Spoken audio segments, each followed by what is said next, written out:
अगर आप गोल्ड में ट्रेडिंग करते हैं तो किस तरीके से आपको रिस्क मैनेजमेंट करना चाहिए, आपको पता नहीं चलता है कि आपको कितनी क्वांटिटी में ट्रेड करना चाहिए। तो नेक्स्ट इस वीडियो को 60 सेकंड देखिए, अपन निकालते हैं किस तरीके से आपको क्वांटिटी डिफाइन करनी होती है। यहाँ पे मेरा भी एक गोल्ड का ट्रेड चल रहा है सप्लाई जोन पे, अभी मार्केट डिमांड जोन पे आ गया, ऑलमोस्ट टारगेट है वो कंप्लीट हो चुका है। तो कैसे आपको क्वांटिटी निकालनी होती है गोल्ड में। अब आप गोल्ड ट्रेडिंग करना चाहते हैं, उसमें रिस्क मैनेजमेंट मतलब कितनी क्वांटिटी से ट्रेड करें ये आपको पता नहीं चलता है, ज़्यादा रिस्क ले लेते हैं। तो मान लीजिए आपकी कैपिटल है वो 30,000 रुपये है, तो आप डॉलर में देखेंगे तो मतलब $330 के आसपास आपका कैपिटल है। तो आपको हमेशा रिस्क 2% से ज़्यादा नहीं लेना चाहिए, क्योंकि प्रोफेशनल ट्रेडर यही यूज करते हैं। तो 2% के हिसाब से आपका $330 के आसपास आपकी कैपिटल है, तो 2% हो गया अप्रोक्सीमेटली $7 और 30,000 का निकालेंगे तो अप्रोक्सीमेटली 600 रुपये। गोल्ड का प्राइस अप्रोक्सीमेटली जो अभी मार्केट में चल रहा है $5,000 के आसपास में चल रहा है एक क्वांटिटी का। तो आपको अगर स्टॉप लॉस आपका 20 पॉइंट का आपको गोल्ड में लेना है तो आप कितनी क्वांटिटी से ट्रेड करेंगे ये पहले ही डिसाइड करना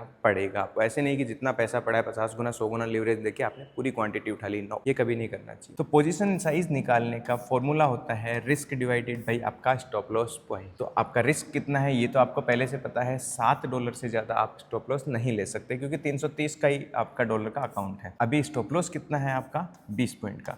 तो आप जब निकालेंगे तो मतलब आप गोल्ड में आप 0.35 क्वांटिटी से ट्रेड कर सकते हैं। वहीं पर अगर आपका स्टॉप लॉस 10 पॉइंट का है तो आप कितने से ट्रेड कर सकते हैं। तो सिंपल सी बात है, आप 7 डिवाइड बाई करेंगे 10, मतलब आप 0.7 क्वांटिटी से ट्रेड कर सकते हैं। इस तरीके से जब भी आप ट्रेड करते हैं तो ये ध्यान रखना 5 गुना 10 गुना से ज़्यादा लीवरेज कभी नहीं लेना है। ध्यान रखना जो लोग 100 गुना 200 गुना लीवरेज ले लेते हैं और 1 या 2 पॉइंट 3 पॉइंट के स्टॉप लॉस पे फिर वो डरने लगे, इसलिए ऑलवेज सबसे पहले पता होना चाहिए आपका कैपिटल कितना है, उस पर कितना रिस्क ले सकते हैं, उसके हिसाब से फिर आपका पोजीशन साइज है वो कैलकुलेट है। अगर आपको लीगल तरीके से इंडिया में गोल्ड ट्रेडिंग करना है तो FIU रजिस्टर्ड आप एक्सचेंज के साथ में ट्रेड कर सकते हैं। वहाँ पे गोल्ड का टोकन है वो ट्रेड होता है CoinDCX, जिसका मैंने अपनी प्रोफाइल में लिंक दे रखा है। वहाँ से अकाउंट ओपन करके आप अपनी ट्रेडिंग जर्नी को लीगल तरीके से फॉरेक्स में भी स्टार्ट कर सकते हैं। Thank you.